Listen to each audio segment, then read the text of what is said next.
মালিক জিজ্ঞাসা করে প্রতিদিন, বান্দা কি কারণে আমাকে ছেড়ে দিলা? হ্যাঁ, রাত 12টা বাজে তুমি ঘুমায় গেলা, মা ঘুমায় গেল, বাপ ঘুমায় গেল, বিবিও ঘুমায় গেছে, পাড়া পড়শি ঘুমায় গেছে। আল্লাহ বলেন আমি তো ঘুমাই নাই বান্দা, আমিও তো ঘুমাই নাই। সারাদিনে আমিও তো জগৎটা পরিচালনা করছি, তবুও তো আমার কোনো ক্লান্তি নাই, আমি তো ঘুমাই নাই। কেন ঘুমাই নাই জানো বান্দা? রাতের 2টা বাজে যদি তোমার পেশাব করতে হয়, রাতের 3টা বাজে যদি তোমার দরজা খুলতে হয়, তখন যদি তোমাকে উঠতে হয়, আর আমি যদি ঘুমায় যাই বান্দা, তোমারে চোখ মেলে দিবে কে?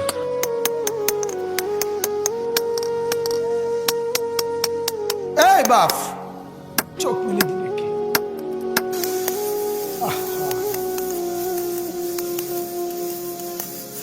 আল্লাহ আমাদেরকে মাফ করুন। কোরআনুল কারীমের মধ্যে আল্লাহ তাআলা বলছে ওয়াহুয়াল্লাযী ইয়াতাওয়াফাকুম বিল্লাইল। কোরআনে আল্লাহ বলে, বান্দা শোনো, প্রত্যেকটা মানুষকে রাত গভীরে যে ঘুম আমি দেই, সেটা ঘুম না, আমি ওয়াফাত দেই, আমি মূলত মৃত্যু দিয়ে দেই। আবার আমি দয়া করে একটা নির্দিষ্ট সময় পরে চূড়ান্ত মৃত্যু দেব বলে আমি আবার সেই হায়াত সকালবেলা যখন জাগতে শুরু হয় তখন আমি ফিরাই দিই, ফিরাই দেয় আল্লাহ। এমনও মানুষ আছে পৃথিবীতে, রাত্রিবেলা ঘুমাইছিল ভালো মানুষ, সকালবেলা আর জাগে নাই।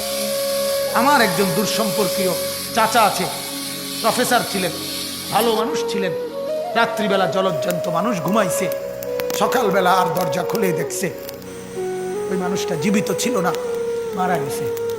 হতে পারে না? হতে পারে কিনা বলেন না?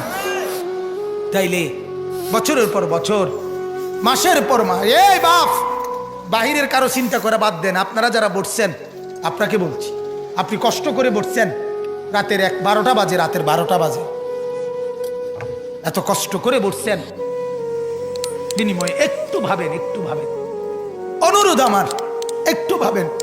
আজ মাঝে মাঝে মন চায় আল্লাহর বান্দা মুসলমানদেরকে বুকে জড়ায় ধরে কাঁদি যে বাপ কেন এত ভুল করছেন, আল্লাহকে কেন এত নারাজ করছেন? যার বিবি বেপর্দা, আপনি আল্লাহকে কত পরিমাণ নারাজ করাচ্ছেন।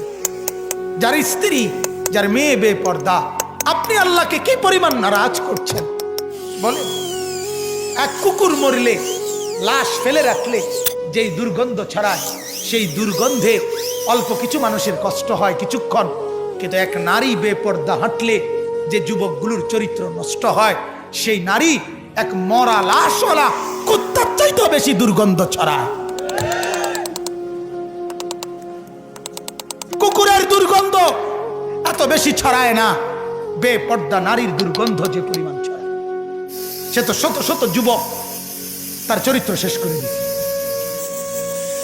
এই সিনেমার নায়িকা নর্তকীরা উলঙ্গ আর ছবি আর বিবস্ত্র ছবি আর নাচ গানের এই ফুর্তি দেখিয়ে এরা হাজারো যুবকের চরিত্র গঠন করে না নষ্ট করে? কথা বলেন না কেন? এজন্য আমার শায়েখ আল্লামা মুফতি মুশতাকুর নবী সাহেব বলে, হাজারো মানুষের জীবন নষ্ট করে যে, এজন্য তার জীবনে কখনো সুখ ধরা দেয় না। এজন্য এই পৃথিবীর জরিপ এটা, আপনি জরিপ চালায়া দেখেন, যত সিনেমার নায়ক নায়িকা, এদের জীবনের মতো দুঃখী জীবন, ব্যক্তি জীবনের মতো কষ্টের জীবন আর কারো নাই। আপনি খবর লাগান, আপনি খবর লাগান, এদের মতো লাঞ্ছনা। কারণ হাজারো যুবককে নষ্ট করছে এই হাসি দিয়া, অথচ এই হাসি তার মূলত আসল হাসি না। এই হাসি যদি ল্যাবে অথবা ডায়াগনস্টিক সেন্টারে পরীক্ষা করায়, প্রত্যেকটা হাসির মধ্যে ফরমালিন পাওয়া যাবে। কি পাওয়া যাবে? Formalin, formalin.